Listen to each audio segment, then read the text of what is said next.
no turning back. You take the blue pill, the story ends. You wake up in your bed and believe whatever you want to believe. You take the red pill, you stay in Wonderland, and I show you how deep the rabbit hole goes. It's the size of Texas, Mr. President. Get off my plane. I see dead people. We're in the middle of a war. It's time to pick a side.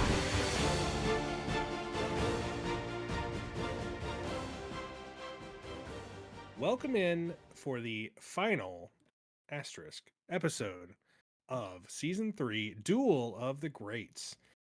I say asterisk because while this is the final scheduled program, and we have an opportunity here for the race to be all sewn up, there's a slight chance, more than 50-50 chance actually, that we have to go to a face-off because right now we are currently tied. And if you're just joining us for the first time, I don't know why you're doing that, but this is a podcast where we compare movies, and this season we are comparing movies that came out close to the same time as each other and that were about roughly the same thing, or at least treating the same subject matter. We call them doppelganger movies here. We've trademarked that. I don't think that's actually accurate, but that's what we're going to do. I'm Steve. I'm your host this week because I am currently in the lead. So I don't have to do much here, except by some strange twist of fate, I'm the judge, which you may wonder, well, that seems like a conflict of interest, and it is. But yeah, I'm going to do my best. Do my best to be transparent and impartial.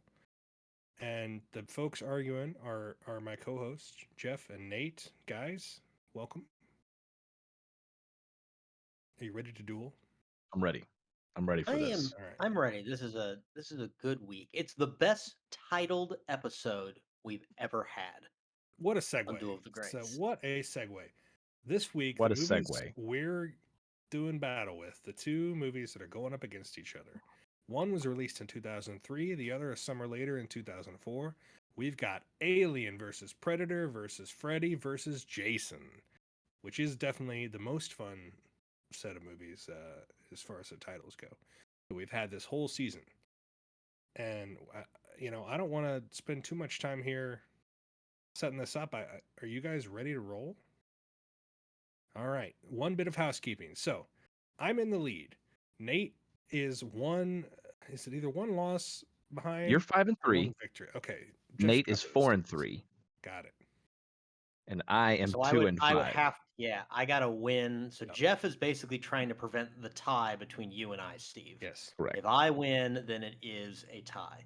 It is a huge conflict of interest that you hold my fate in your hands, but I think you're doing a great job.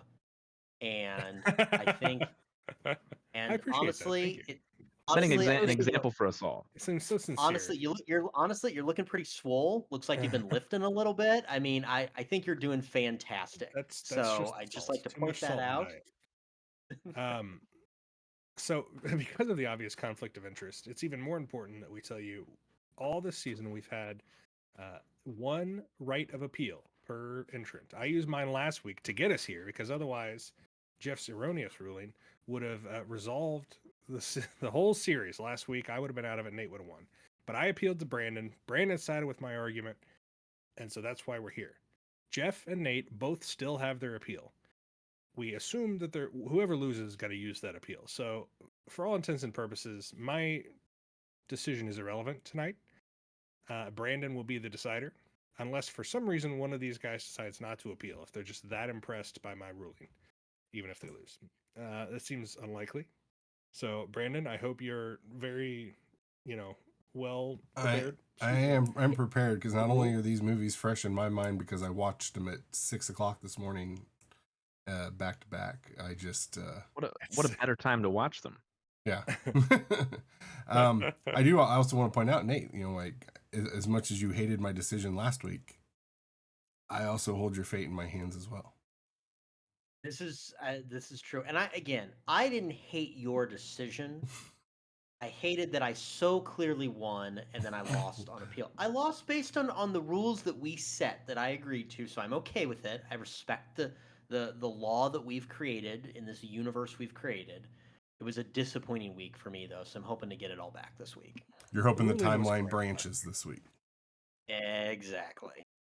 All right. So without further ado, we have Freddy versus Jason versus Alien versus Predator.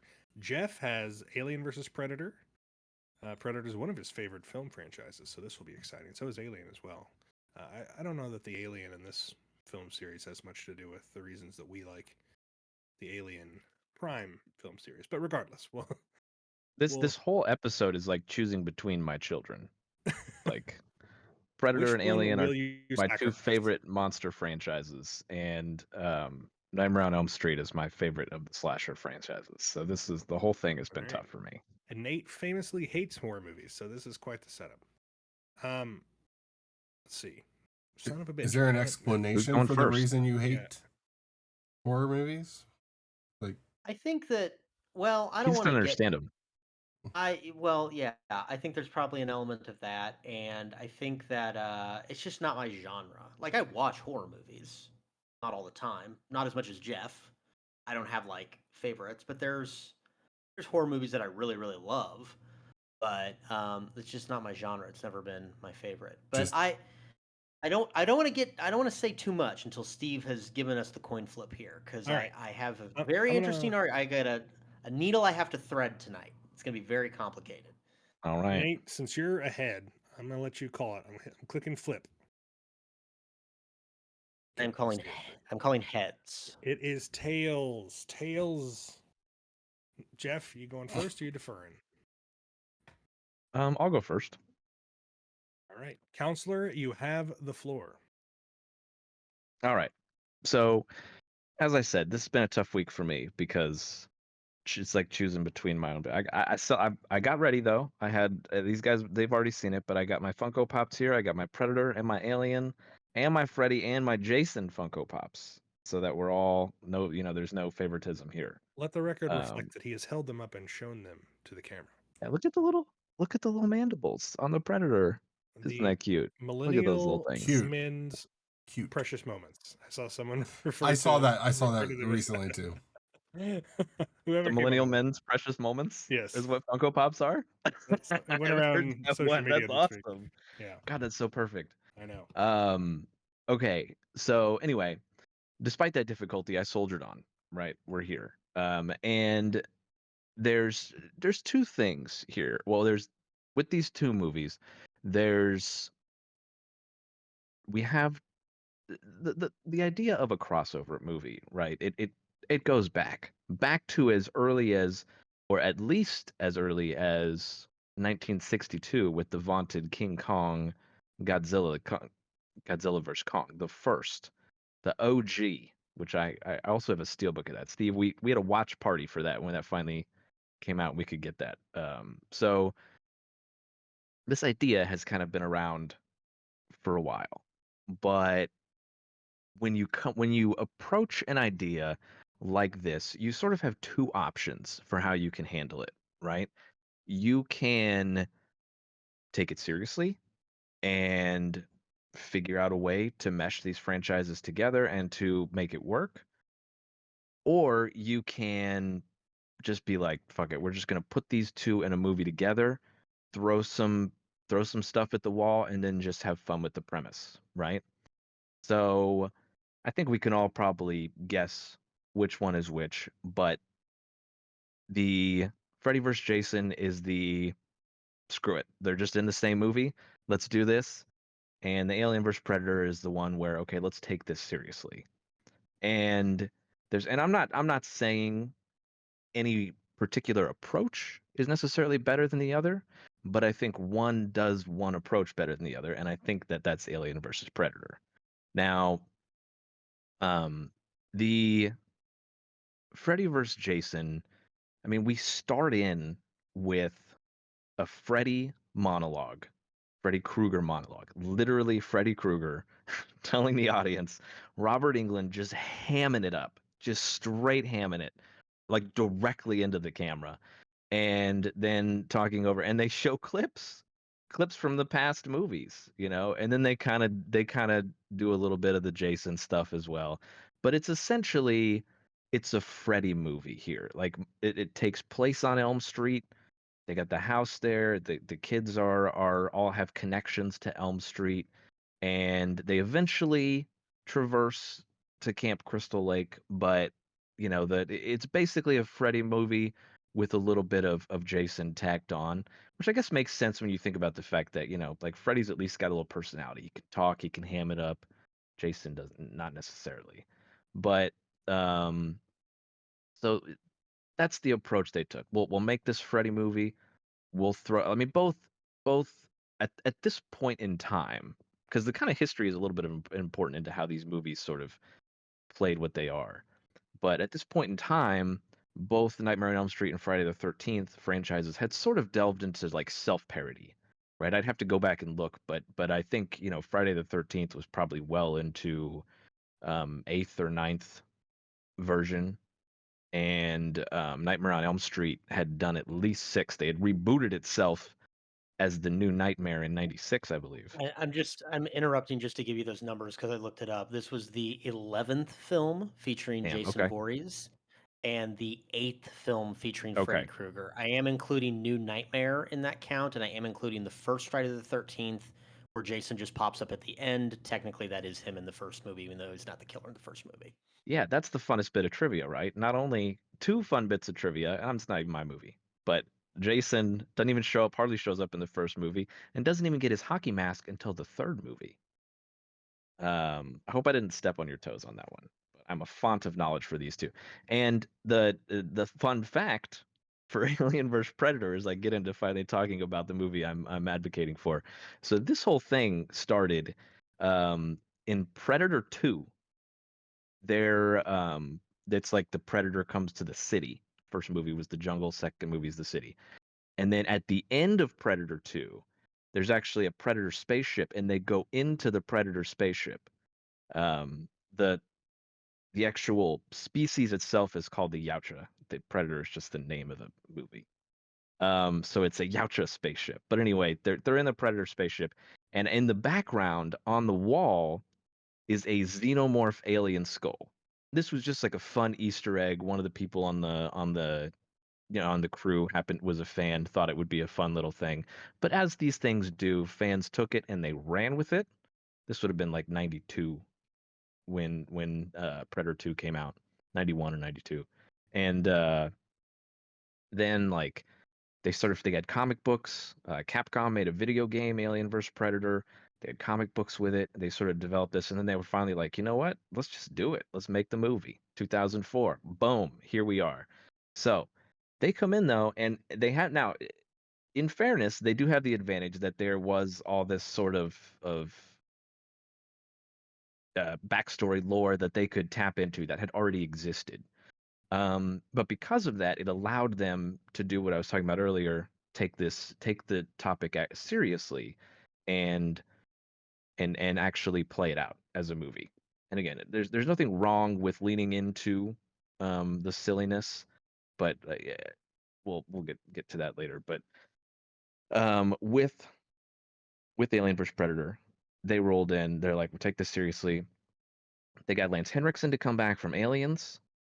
He came back as Wayland, I can't remember what his first name was, but his middle name was Bishop Wayland, and which actually was kind of a little Easter egg because Lance Henriksen played Bishop the android in the movie Aliens, so it was a callback to say, oh, the android Bishop was modeled after the Wayland. I'm not even sure if he was the founding Wayland at that point, but which would then make Guy Pearce from Prometheus Lance Henriksen's grandson. I had to think through that last night to get because this might want to be the only Alien movies that actually takes place in the time that it was made, because it takes place in 2004 when it was released. But anyway, so they come in. It starts out very much like an Alien movie, cast of ragtag group of people thrown together, and they come in, and there's a little mystery. What do we find? I mean, everyone knows it's going to be Alien versus Predator, but then we're like, what are we doing? What are we going to the Arctic? Whatever. They find this pyramid, and it's, oh shit, there's this Alien versus Predator war has been going on for thousands and thousands of years all across the galaxy, right? Like how awesome is this? So then there's all these possibilities of them encountering them on different planets, and we know the xenomorphs take the form of the host when it becomes a parasite. Like we're familiar with like the quote unquote human xenomorph, but they could theoretically um, uh, um, get into infect some different sort of species or whatever, which we then see in the movie, and we see a freaking, it's literally called the Predalien, the Predator Alien. That's its official name, folks. The Predalien. It is a xenomorph alien with dreadlocks. Are you hearing me, people?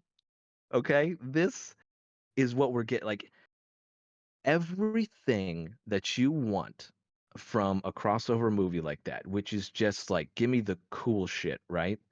But don't make it like silly. Don't make me want to laugh at it. Make me want to be like, oh man, this is awesome. And that's where Freddy vs. Jason fails, right? Because even though they sort of poke fun at the premise, like when they get to, there's got to be a cool scene at the end, right? Freddy vs. Jason are going to fight each other at the end. Freddy can't die. He only lives in dreams. Jason can't die. How are they going to do this, right? How are they going to do this like incredibly awesome fight? And what do they do is just like the silliest, like, and not even silly in a good way, but just this nothing fight that's like just a normal fight.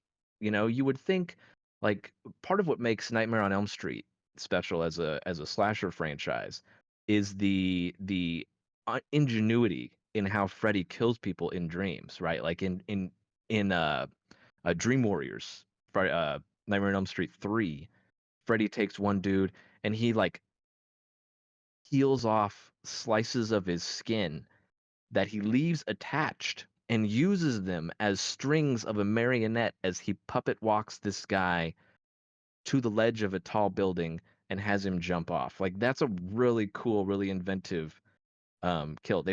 He's coming through the walls in these really very famous scenes, all this stuff.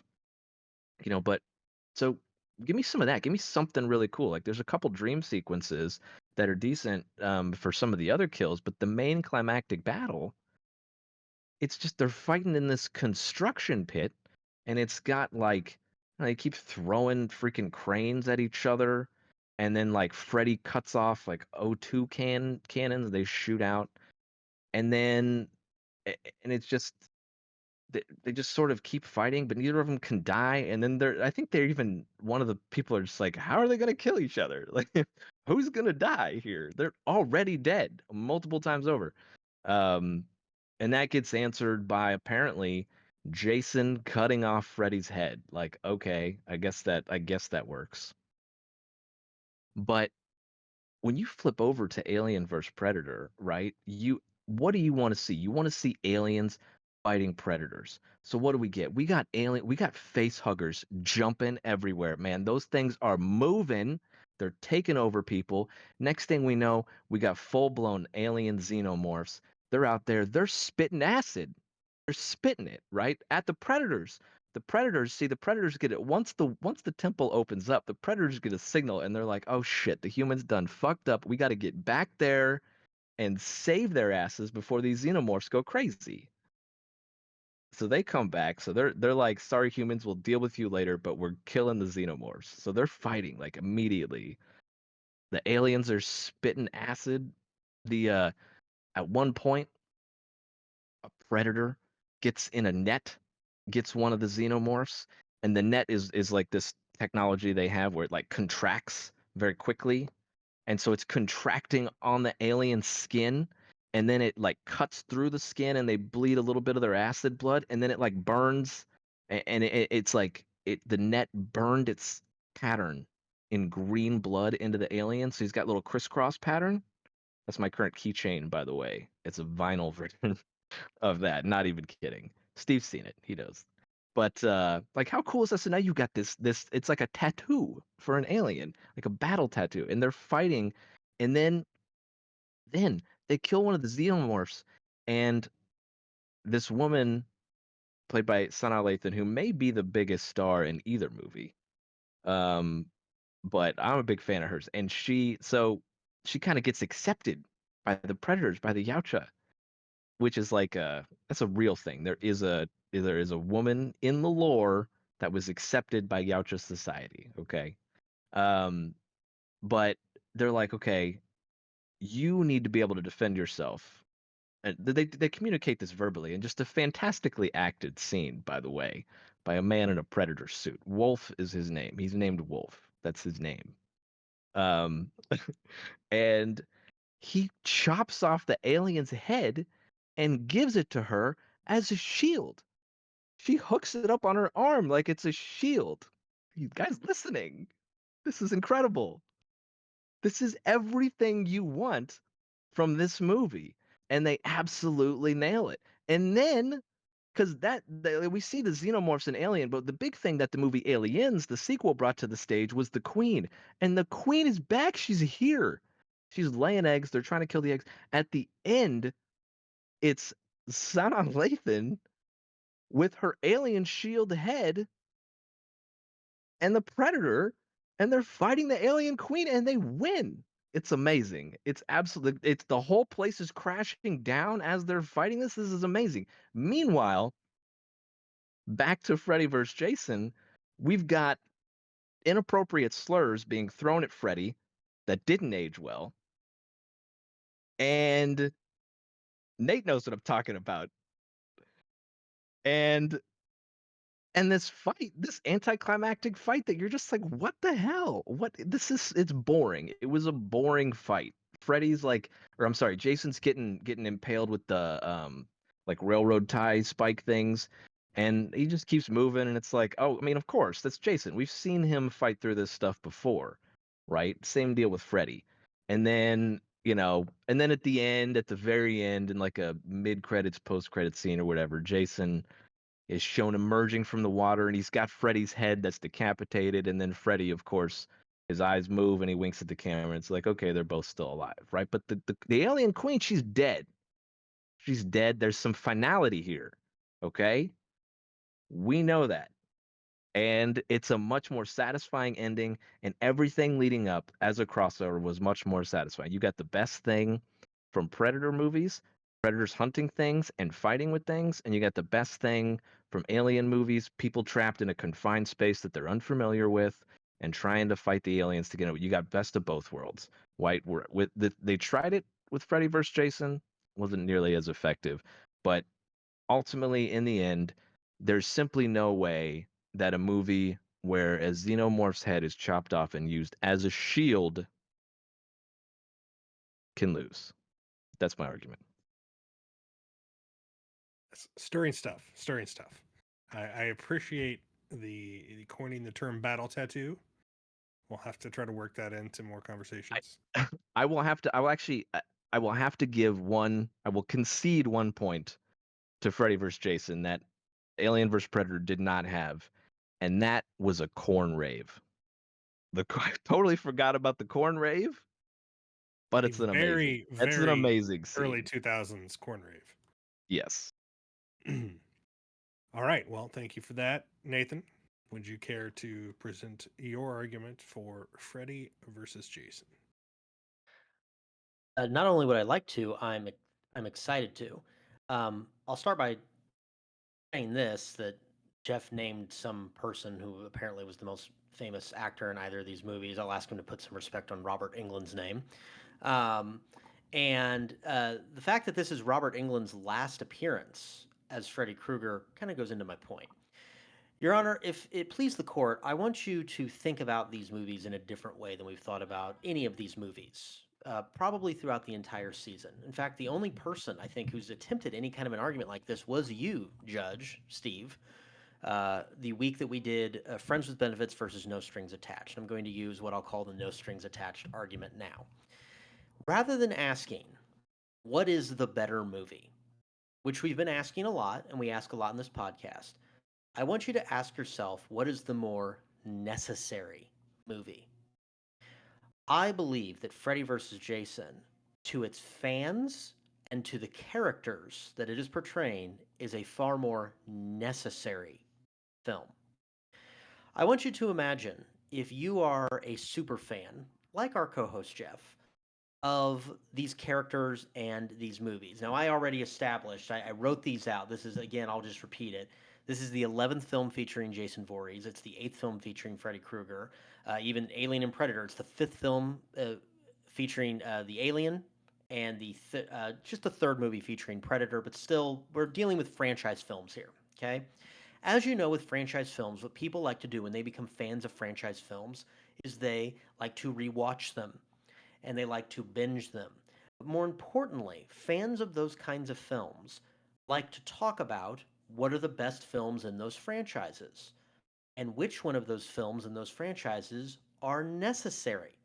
There are conversations all the time in franchise films about, oh, if you're watching this franchise, you can probably skip this one. Okay? People say it all the time. I say my favorite horror film franchise is Scream. And I say all the time, I say, watch Scream 1, Scream 2, but you can probably skip Scream 3 and go right to Scream 4. Okay? People say that all the time. They say it about Halloween, that it's used a lot. Um, that conversational language is utilized a lot when we talk about particularly horror franchises. I think in looking at the Alien movies and looking at the Predator movies, Alien versus Predator is a film that the fans will say you can skip. It takes place in a very different, almost a different kind of universe than the other films have established. It doesn't take place far in the future. As Jeff just pointed out, it takes place in the time period that the movie came out. It has sort of its own backstory that it creates. And so, while it's a good movie for what it is, it also represents something that's a little bit different and a little bit separate from other Alien movies and other Predator movies. Freddy vs. Jason cannot be skipped. If you are a fan of Nightmare on Elm Street, if you are a fan of Friday the 13th, and you are deciding to watch these movies, and you are holding a marathon, it is crucial that you watch Freddy vs. Jason. It is a continuation of the story and the backstory for both of those characters. It features an incredibly intriguing plot element that, regardless of how well it's executed, the fact that Jeff is laughing so hard that I'm trying not to crack myself up. The fact that the really intriguing plot element, this idea that everyone on Elm Street has forgotten who Freddy Krueger is. And of course, he draws his power from people knowing who he is and being afraid of him. And so that he has to recruit Jason Voorhees and wake him up to get those people to remember who Freddy Krueger was. That he has to send Jason Voorhees to kill young teenagers to get the police to start to talk about, hey, maybe this was Freddy Krueger. We don't know who it is. That's a really intriguing plot element that adds a lot to the backstories for both of those characters. As I also stated right at the top, this is the last performance of Freddy Krueger by actor Robert Englund, one of the great movie villains of all time, and one of the few movie villains that is portrayed for the most part by a single actor for a bulk of the series. If you are going through and you're watching these movies, you do not skip the very last performance by Robert Englund of the iconic character Freddy Krueger. Again, I think that both of these films, I mean, I'll say that I think Alien versus Predator in its execution is probably a little bit better, but I don't think either of these films is all that good. So when we're looking at movies that are not all that good, what we have to start to consider is which one is necessary. When you have to put yourself in the mind of a fan of that series, of someone who follows that series, of someone who cares about these characters, I think that Freddy vs. Jason is a far more necessary film. It's a continuation of the story. It has an like I said, incredibly intriguing plot element that brings these two together that I think is a really clever gimmick. And it features the last film performance by Robert Englund of Freddy Krueger. I think it makes all of this very necessary, and I think it shows all of those things, all those intriguing things to fans that Alien versus Predator lacks, and is why lots of people, if they're watching Alien movies or they're watching Predator movies, might just decide to skip the entire Alien versus Predator mini franchise and just move through because it doesn't add anything to those stories. It doesn't add anything to those stories. It doesn't add anything to those characters. Freddy versus Jason does, and that's why I think it is the far more necessary film. Thank you. Thank you, Nate, for that that argument. All right, I have a few questions. Quick Jeff, quick rebuttal, if I may, sure, go ahead. Your Honor. Go ahead. So Maybe you'll hit on some of my questions. this so great of an idea that spurns this movie of Freddy having to invade the dream or to wake up Jason just introduces the biggest plot hole in the whole movie. If he can just wake up Jason, then how come his powers don't allow him to just go into anybody's dreams, especially if people remember him? Because the cops clearly remember him, and I know they're not necessarily cops living on Elm Street, but surely there's another person who's lived on Elm Street here. There's far too many questions that are um, far too many questions result from that, as opposed to it being this sort of it may be effective in doing what you need to do for the plot, but it's not elegant in its execution. Well, I'm not watching Freddy versus Jason for its elegance, and I'm certainly not watching it to fill any weird plot holes. I don't disagree with you that that's probably a plot hole that probably could be written off with one line of, "Oh yeah, don't you know, scary movie villains are allowed to invade each other's dreams." I think what's clever about it, plot hole aside, I think what's clever about it is you've had all these movies, all these Nightmare on Elm Street movies, and it's the first one to kind of deal with this notion of what if people forgot? My power is drawn from the fact that people are afraid of me. What if all the children of Elm Street just forget who I am and they're not afraid of me for that reason and I lose my power for that reason? Plot holes aside, that's an intriguing plot element, I think. I concede that it's an intriguing plot element, but the point is, if you're going to introduce something like that and then flub it up right from the start by introducing this plot hole, then it becomes less effective. Because trust me on this, people that are watching a Freddy vs. Jason movie, most people that are Freddy and or Jason fans, they're going to care about plot holes. Believe you me, there are things that these types of people care about in this world, and it is plot holes, I will tell you. So And so I'm throwing that out there. I will concede that point that probably I'm underestimating the the passion behind Freddy versus Jason fans and how much they would or would not care about plot holes. I'm conceding that it's a plot hole. I just think that it leads into, again, I think it leads into a really intriguing concept. And plot hole aside, I think it jumpstarts the movie in an interesting way to have Jason Voorhees commit his first murder, not just to be, because again, Jason's just this mindless person who's just killing people for no reason. This is really one of the first movies that it like gives Jason sort of this reason that he's killing someone. He kills someone uh, to basically create a crime scene so that people will be like, "Do you think that this was Freddy Krueger?" And it prompts this whole thing that now the town remembers, and he gets to invade these kids' dreams again. I think I personally think it's a clever gimmick. I think it's a clever way to get the movie started, and it's a clever way to bring these two villains together in a unique way. And I think equally as clever is the idea that the predators and the aliens have been fighting for thousands of years and using Earth as sort of a neutral battleground.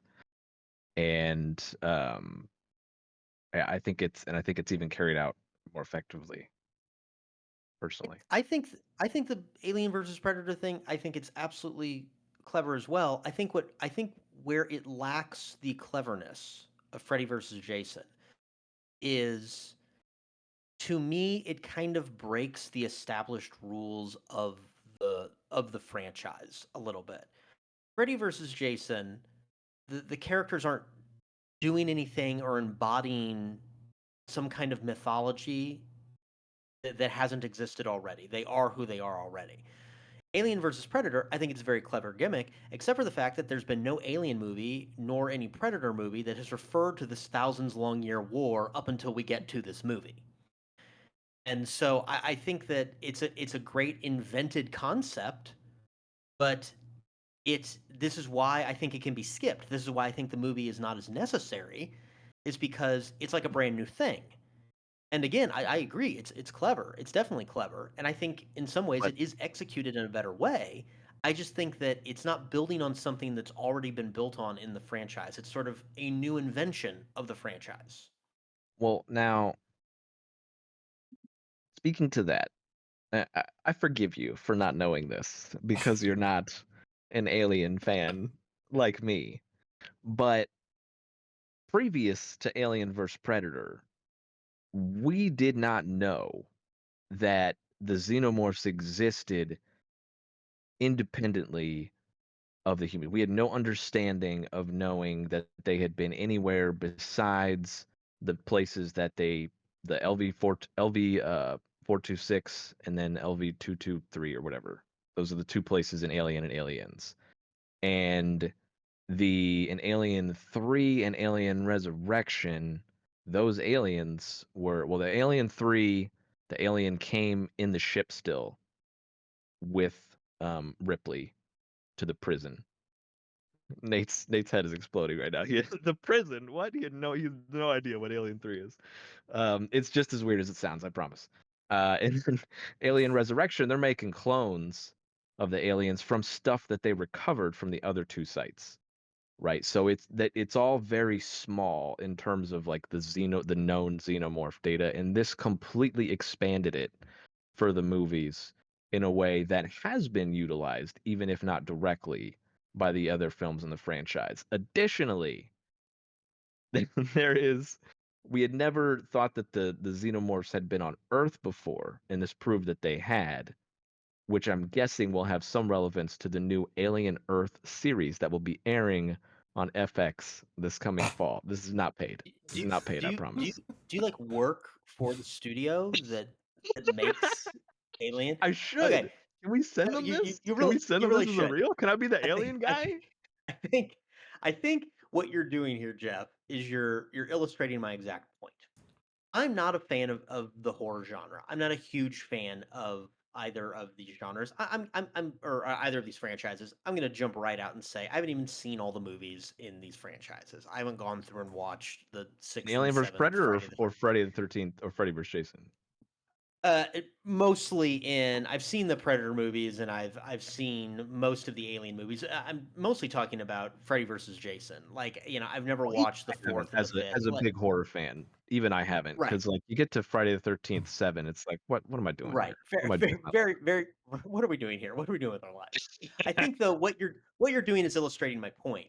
Is that in order to understand and appreciate and even like Alien versus Predator, you have to have this encyclopedic knowledge of all of these things that have come before. Whereas Freddy versus Jason, having not seen many of the films in those franchises, I was caught up and ready to go. I understand who they are, I understand what their abilities are, and I understand again right from the beginning how the movie is going to bring these characters together. And I can do that without watching, Nightmare on Elm Street 5. I can catch up pretty quickly. Whereas you're telling me now that maybe my lack of appreciation for Alien versus Predator is because I didn't read, the comic book series or something and watch, 5 seasons of a television show and read 1990s fan fiction in early online form. The fact that I didn't do all that, suddenly I can't appreciate Alien versus I Predator as wrote it. much. Give me some credit, man. Yeah, exactly. I Okay. didn't actually write it. I did not actually Yeah. write the fan fiction. I mean, again, I think it's impressive that you all know that you know this, and you really do. You know your stuff. These are your franchises. You know your stuff. I'm not going to sit here and go toe to toe with you Well, on facts about these franchises. I think the fact yeah, that it's more easily accessible that I can jump right into Freddy versus Jason again it illustrates my point. that's fair. And I would still argue though that Alien vs Predator can be, because you did say it right earlier when you kind of talked of it as a mini franchise. I do think it can survive on its own. They explain everything that you need to understand what's happening in the movie. We discovered this pyramid. We go to the pyramid. The predators get notified because it's xenomorphs, and so they explain the sequence of events that you're not lost, like all this is. But and this is a point to AVP, is it's constructed in a way that it is accessible in that regard. And even if you just have a passing familiarity with those franchises, it's still cool to see some of the callbacks. But then you also get this, actual lore that not only takes from what was before it with all the comic books and such, but then kind of has fed into a little bit that's come after as well. So, I agree to your point that the movies themselves, neither one is really all that great, but they're fun. And I think that with Freddy vs. Jason, it just becomes another one of those sort of self-parodying ones where those series had gotten to at that point. Whereas with AVP, it is something that, okay, you can actually look at this as a piece of the universe, just to refute your point that it's skippable. In my role, in my capacity, am I allowed to interject thought or opinion based off one of the things you guys were talking about? Sure. Are you going to try and correct my alien knowledge? No, no, sir. I refuse to ever step in that pool. In terms of your plot hole with him, why wouldn't he just go to somebody else? And how is he getting into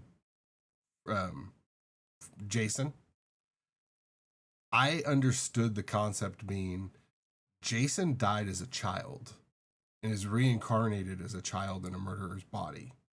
So for me, it's not that big of a jump to assume that Freddy, who's a child predator, can worm his way into this undead man-child of a creature to work his way into doing his bidding. Like literally, that was the jump. That was the jump I made while watching the movie. And I could see that to an extent. I think where I get hung up is, does being on or from Elm Street matter? Because it's made to matter in the series that the connection to Elm Street is real. So if Jason doesn't have a connection to Elm Street, then how is he getting in them dreams? That's what I'm wondering. Gotcha. Continue, Judge. I'm sorry. Sorry, you can finally get to your questions now, Steve. No, you guys were having it was a witty repartee back and forth, and I appreciate any more questions we can get to help us solve the riddle of which of these movies wins helps. So, something you guys have both talked about a little bit is the point of these movies. I think to a certain extent, the appeal, the draw of them is you're getting your Freddy action figure and your Jason action figure, and you're bashing them together. You're getting your Alien action figure, you're getting your Predator action figure, and you're bashing. Exactly. Jeff is demonstrating on video for us. So, and Jeff, you talked about this a bit specifically in your argument, but I want you guys both to sell me on why your movie's better when it gets the two together. We're talking about, Jeff, you talked about the combat. So, I mean, you've kind of hit on it, but if you have any other points about that, Nate, you didn't really talk about the actual tete-a-tete when Freddy and Jason are together.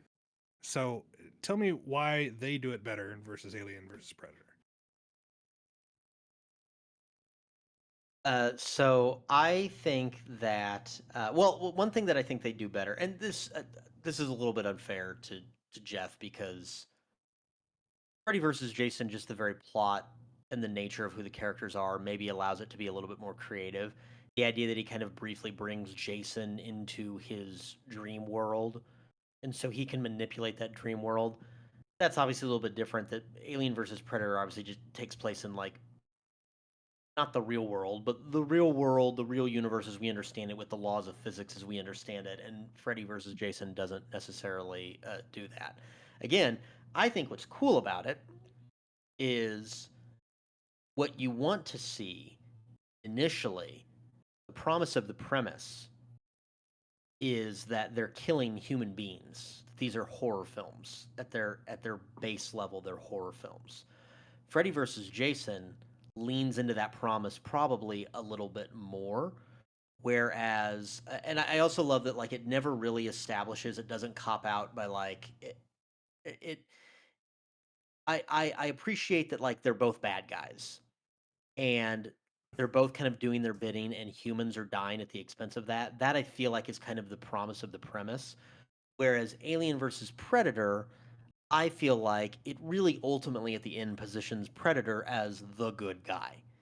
And so this childlike fun of smashing these two things together, I feel like it's kind of diminished because you take away that you take away that childhood imagination when you're sort of making one of these monsters the quote unquote good guy who works with the humans. Whereas Freddy versus Jason, neither of these guys is good. And what we want to see when we go into a movie like this is we want to see people getting chopped up and diced up, and probably maybe not as much as Alien versus Predator. It's not like a slasher film, but you want to see people getting chopped up in Freddy versus Jason. You want to see them chopping up humans, and you want to see them working together in this weird way to do that. And that's exactly what Freddy versus Jason. It really banks on that promise, and I think that it delivers. Now, I would say, from a Freddy versus Jason standpoint, like there are some interesting things where I was kind of like, you know what, that's kind of a cool idea. Exactly what you're talking about. Going, bringing Jason into the dream world, the whole deal. You know, Plot holes aside, it's an interesting conceit. Um, but I think you just because of the nature of how they're presented and how the battle needs to be the final climactic one. You sort of get into these like sort of these weird scenarios, and Robert Englund, he is a legend in the horror industry for the fact that he's played Freddy so well for so long, but he's he's he's great at being Freddy because Freddy is hams it up, right, as a killer.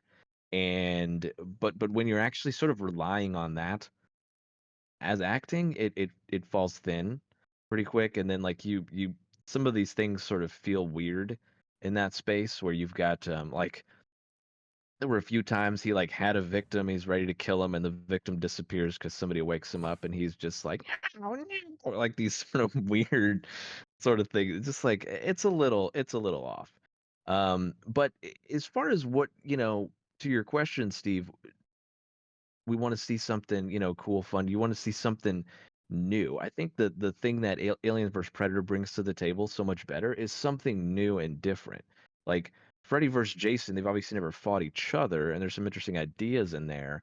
But Freddy's the same Freddy. He's got the hat, he's got the glove with the claws, he's wearing the red and green sweater, the whole deal. Jason, he's got the hockey mask, he's got the machete. It's a whole. We've seen this before, right? It's like you go into a video game and everybody's got the basic skin, right? Let's get something inventive here. Get your own skin, There's not even new skins for Freddy or Jason in this movie. Meanwhile, on the Alien vs Predator side, we'd only seen the xenomorphs, like the one kind of xenomorph, whether it be alien or aliens. And then we saw one predator in the first one, and then one predator mostly in the second one. At the very end, we see a few new ones. But then all of a sudden, we're seeing predator spaceships. We're seeing all kinds of different predators. We got thick boy predator. We got wolf running around. It's a whole deal. And then the aliens, we see the pred alien. We see that. That's something new and interesting. We see the alien with the battle scars from the net. That's something new and cool. Like the newness factor of like, oh man, that's so awesome. Head and shoulders, AVP wins that battle. Thank you both. I only have one other question, and I don't think you guys really addressed this. If you did, feel free to let me know that I've just fucked up and forgot. But part of any of these movies, in any of their respective solo outings, there's only one of them. Well, I guess in Alien, there's many more than that. Aliens, there's many more. But the key thing I'm getting at here is the interaction between humans and the titular characters are big parts of their solo efforts. Which of these movies had better humans, better human interaction, and better is a subjective term. Which used their humans to further the plot line and make the movie better in a more advantageous way? I do believe I have already addressed this when I spoke about Sana left. how the Predator gave I cannot remember her character's name, but Sarah Lathan, It meant so the much to you. alien head to use as a shield. And the best thing about it, I didn't even talk about this the first time. Best thing about it is it wasn't just like some like impractical cool moment. The reason the Predator did it, and we saw this acted out, is the Predator realized, oh, the alien skin doesn't burn for the alien acid. It doesn't burn itself. It's an excellent So example of show don't tell. exactly. And so then the Predator's like, okay, she can't handle this. She's human. Like it's gonna hurt the Predator, but he's still gonna be tougher. He's gonna be able to handle it. It's like you can't. So how am I gonna deal with this situation? Boom, alien head. Use it as a shield. Like there's no interactions that get better than that. And the fact that they were able to communicate, they were able to come to an understanding. All the communication between um all the characters in Freddy vs. Jason, it's all antagonistic, and it should be to serve the plot, but it's just like it's hurling, it's either screaming in agony or hurling insults, some of which are in poor taste. So, yeah, there's that. Dr. So Alexa I Woods, think by the way. It's a good name. It's a good name. yeah. So I think when we talk about human interactions, I think we have to talk about the genre of the films and what audience expectations are.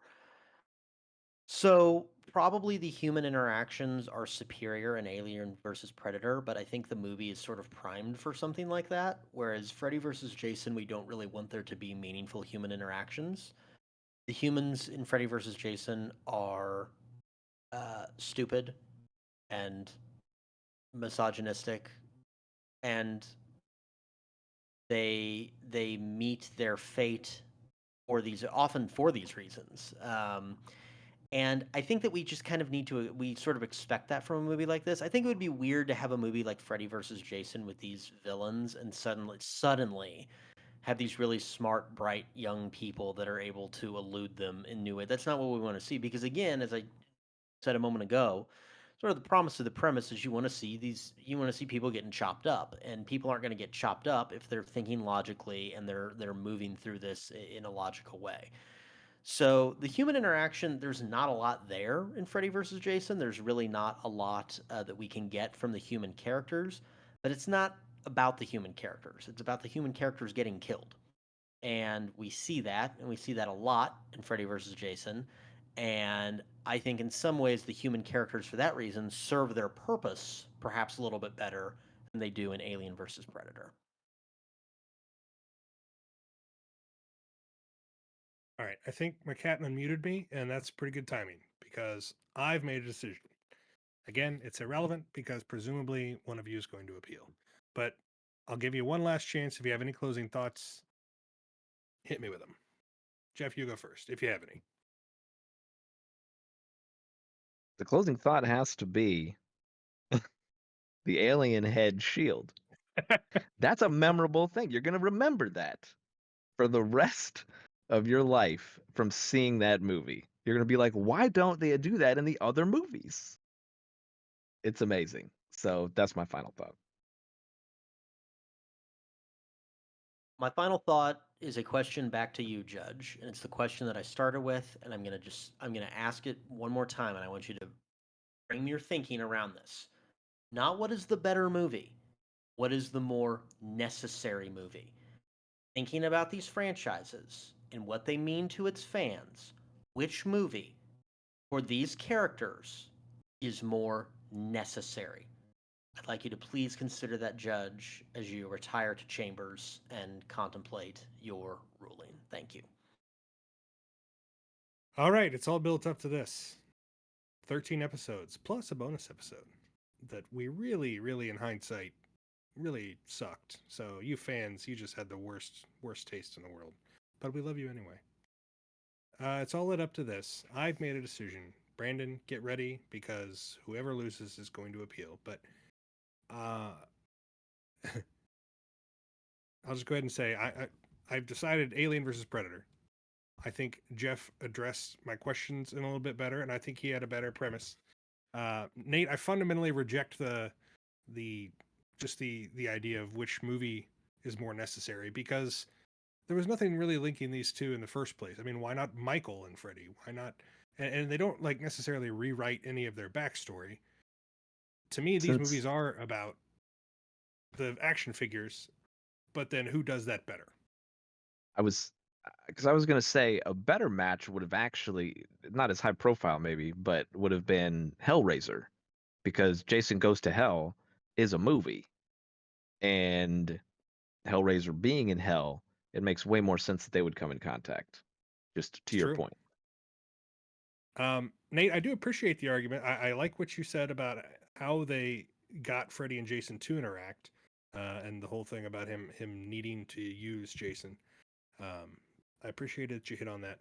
I think one area where your lack of horror did hurt you here, and to be fair, we should, I'm trying to take these arguments as just the arguments themselves and nothing outside of it. But when you said the humans don't matter, for the most part, you're right. They're fodder in horror movies, but you're forgetting the key archetype in horror, the final girl. I And knew you like bring it up. I knew I didn't have to, because you would do it. the final girl is the character who we come to identify with, we root for.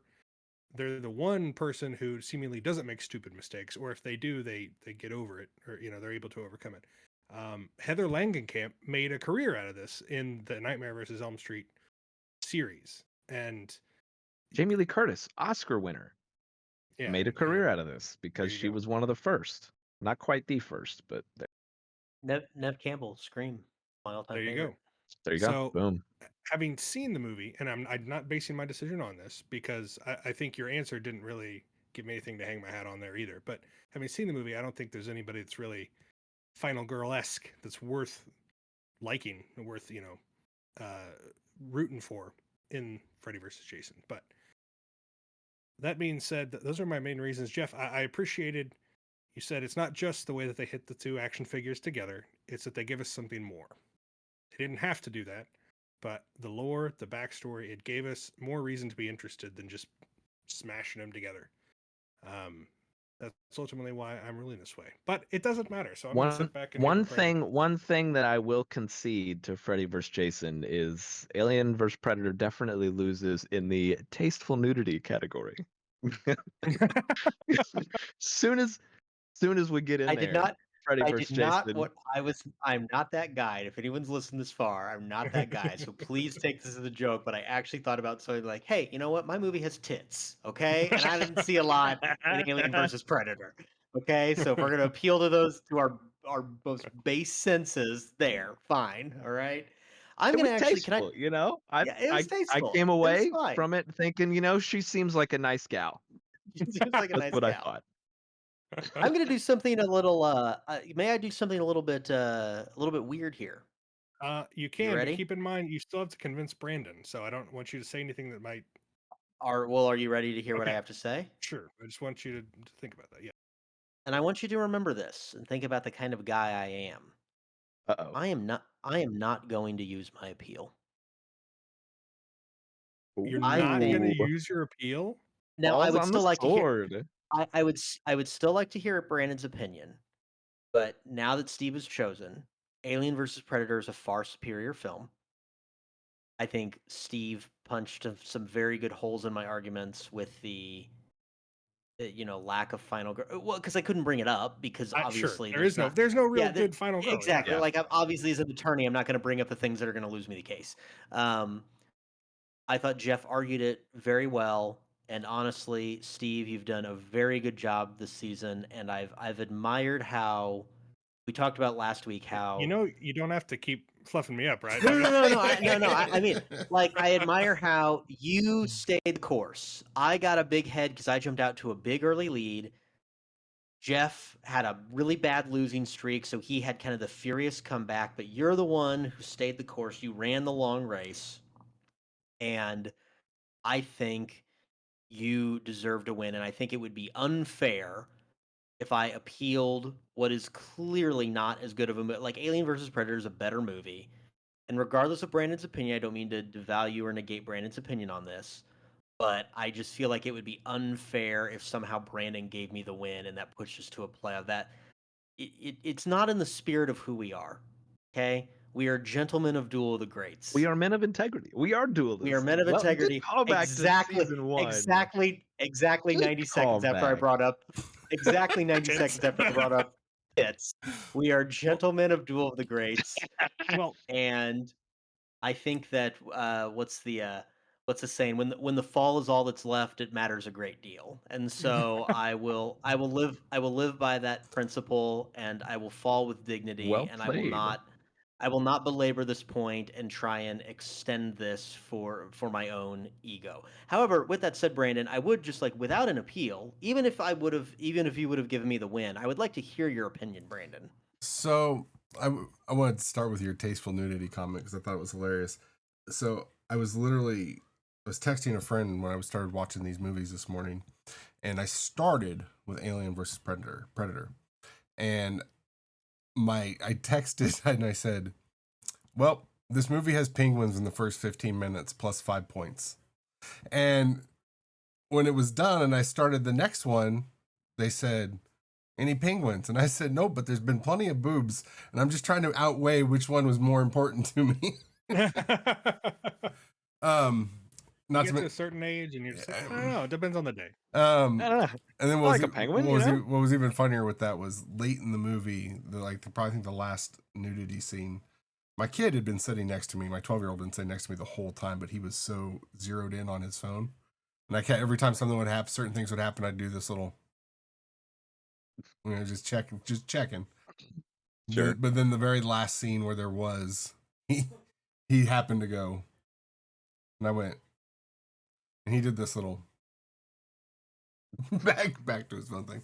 So I went into this thinking all Nate had to do was give me a good argument. And the reason I say that is because I grew up a massive Nightmare on Elm Street fan. Not quite as big of a Friday the 13th fan. More of a Jamie Lee Curtis fan than the movie. But I was like, Nate just has to really sell me on the greatness of Freddy in this movie. But I honestly was bored to death through both of these movies. And the first one, Alien vs. Predator, had more, I'm just going to say actual substance. It takes like an hour to get going. Yeah, it does. But it had more actual substance to it, like into what was happening. And I felt like Freddy versus Jason leaned way too much into the camp. The blood splatter, and I know that's what it was like in the 80s, but they even got better with those throughout the Elm Street movies with how bad it was. The opening death scene with the dude that gets stabbed in the back and folded up into the bed would not create that massive puddle that leaked through into the bathroom floor, and it immediately made me go, that's ridiculous. Especially when she opened the door and it was like way over there, and I'm like, wow, they really went into the camp hard on this. Go ahead, Nate. I just think I think in a what I actually thought was in a post Scream world, how do you make this movie? 100%. Like the fact that they deemed this movie necessary, as I just argued that this is the most necessary movie. The fact that this movie was made in a post Scream world, like that Scream exists, and you still thought you'd get away with this. How lazy this Right. is. It's kind of insulting. It's honestly a little insulting to the audience. And something else. And they go ahead. Well, and because at this point too, there had been the in the discourse the idea of the trope black victim in the horror movie, right? And how it was always the first to die. The black person was always the first to die, etc. Well, they sort of kind of addressed that and made it seem like the Kelly Rowland's character was going to survive because she was a little bit smarter than everybody else. And then they were just like, nah, we're just joking, and killed her. And it was like, okay. It felt weird. Especially with you bringing up the post-Scream world that this movie existed in, they could have really leaned into a horror aspect a little bit more because of the two characters, I felt like. And they probably could have fleshed out that meaning behind how he's able to jump into Jason's brain and pull. But I did make that jump. That was how my brain processed it. It's painfully unscary. Yeah. There's not a single jump. It's total There's ham. there is not a single moment in what something that is marketed at the end of the day is marketed as a horror film. There's not a single scare, even anything close that comes to anything scary in the movie. But you are 100% right. But what threw me off more than that was the fact that I never felt any sense of suspense in Alien versus Predator. Like, I felt like this was totally geared at Jeff Hur. Like, like seriously, like the people who know. I'm okay with this. No, and you should be, because that is the point. That, in my opinion, Make more movies for me. That is the point of both of these movies. Should have been for those people, and I feel like Alien versus Predator did it better than Freddy versus Jason. So, yeah, you're not gonna see. I was trying to think, like, what would be another, if it was possible, another franchise. The only one I could think of would be like RoboCop versus Terminator, right? Which there is a comic book for that, by the way. But also a video game, old school, like Game Boy video game. Yeah, it is. But the comic book was written by Frank Miller, one of my favorite comic book writers. Yeah. Well, it's a shame we don't have the tie. We had a couple on deck for you to do the tiebreaker. But that's it. Steve's the champion. A new champion. This is your first win. This is your first win, Steve. Heavy lies the crown. I'm already feeling the pressure. What rules to make in this little kingdom of ours now that I have the power? Well, Jeff is still the bridesmaid. The first rule should be the revelation of our topic for season 4. That's true. Which we have decided. Should we give it to him? I think we should give it to him. Does anybody want to? Has anybody distilled it down to a nice little catchphrase? Or we had Duel, obviously. This year was it's DUAL. It's Duel of the Greats. That's right. Duel. That's great. That's French, in case you're wondering. That is French. Correct, Steve. He's not just having a stroke. Today. Anyway, Duel of the Greats. We're going to do movies and their sequels. Somebody should explain what Duel of the Greats. Yeah, we're just gonna leave it there. Hot Shots Part. Maybe we should have. Maybe that was the marketing key right there. Always leave him one more. Damn it, we messed up. Wait, oh my God, did the recording drop? I have to listen to the next episode to find out. But yeah, we're gonna do movies and their sequels. And I think a lot of times people are like, "Oh, the original's better." Not so much. It might not be. We found some good candidates. We have started curating a really good list. We've got a to great whet list. the appetite. Just a couple, right? Godfathers Part 1 and 2. There's a legitimate argument that even the Godfather community itself is very split on. Debate. Yep. Star Wars: Empire Strikes Back. Boom. Classic debate. Yep. Terminator 1, Terminator 2. Interestingly. What about Resistance? We're not going to throw Resistance content for next season. What? We're not going to throw Terminator Resistance or Salvation in there? We're only doing one. I just wanted you to give me your take on. I would light this podcast on fire if we have to talk about Terminator Salvation. I will do it. This is how Duel of the Nates finally happens. Yes, there it is. Oh my gosh. Okay. So with that out of the way, Terminator 1, Terminator 2, there's initially it felt like growing up Terminator 2 because it was new, but everyone loved it. That was the best, right? But there's been quite a bit of Terminator 1 truthers resurgence in the last 5 to 10 years or so. So that's interesting. But yeah, those are just the 3 probably most obvious ones. But we found some others as well. Well, I think if you have some suggestions for us as we're curating this list, sure, you shoot should them us on the socials. We're gonna You should take be a little bit of a emailing break us. here. We have not had our final wing date. We've got good candidates. Yep, we have not finalized. Correct. So Send them in. yes, send them in. It could have your topic on the show. We'll give you credit for it, of course. But I think it's gonna be fun. So we're also changing up the scoring, how we did it. So first 2 seasons, it was straight up head to head, which director, i.e., which person's director won. And then this season, of course, we took turns being the judge, and then who won the most? We all had 8 different victories, or I'm sorry, 8 different chances for victory. Steve won 5 to take the crown. So now it's not even really going to be anybody of the 3 of us that's winning. We're just keeping track of the original or the sequel and which one wins, and seeing out of all the ones that we've picked, can we generally say, you know what? People who say the sequel's never as good are wrong. Yeah, we're going to definitively answer this question. It will never It's be broached science. again. Which means Science. Steve's championship reign will last an entire extra season. True. That's true. This is true. That's It's also like just science. it's like the Olympic, like being a gold medalist. You get it for 4 years. Hopefully, it won't take that long. Yes, but all right. I'm pretty excited. I think that's gonna be a good one. It's gonna be a good one. Another we've fun been idea. talking about it. It should be fun. Yeah, it's a good one. Well, Socials. That's another season in the books, boys. Congrats. I only have one Feels regret. good. It was a good What's one. your One one regret. regret, What's champion? that?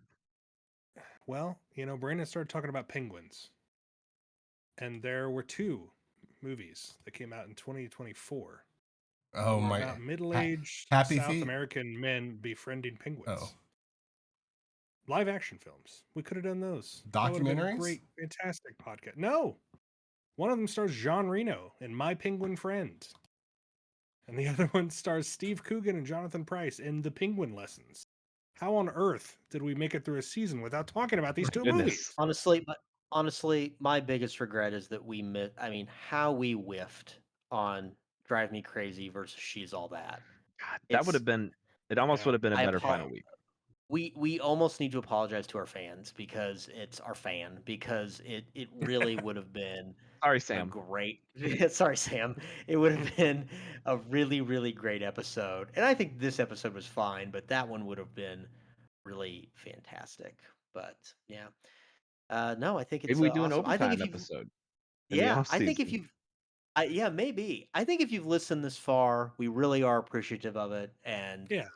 we do Yeah. like the fact that people are kind of catching on to this, and we're going to keep making them because we have fun doing this. So it's been fun. It's And been if an any of awesome you want season. the overtime episode of that one, let us know. That might be the deciding Let us factor on know. if we That's actually true. do it. If we get enough fan clamor, we'll go ahead and do something. For Drive Me Crazy and She's All That. She's All That has a little millennial following.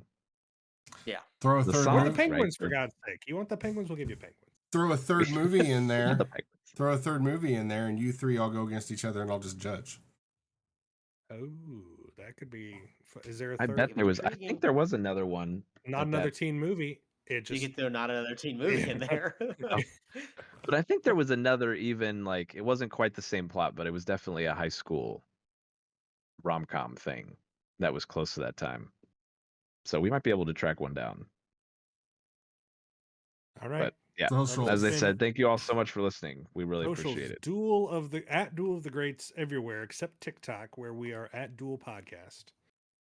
Can email us. Please email us, duelofthegreats@gmail.com. That's Duel of the Greats. That one is DUEL, but this has been Duel of the Greats, DUAL, season 3. Season 3, already 3 seasons of this show, guys. Oh.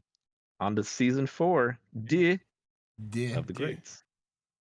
Well, from the asteroids above Earth all the way through the western dusty streets of Tombstone, and now to the streets of Helm. Hell.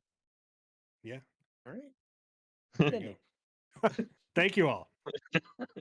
On that note, All right.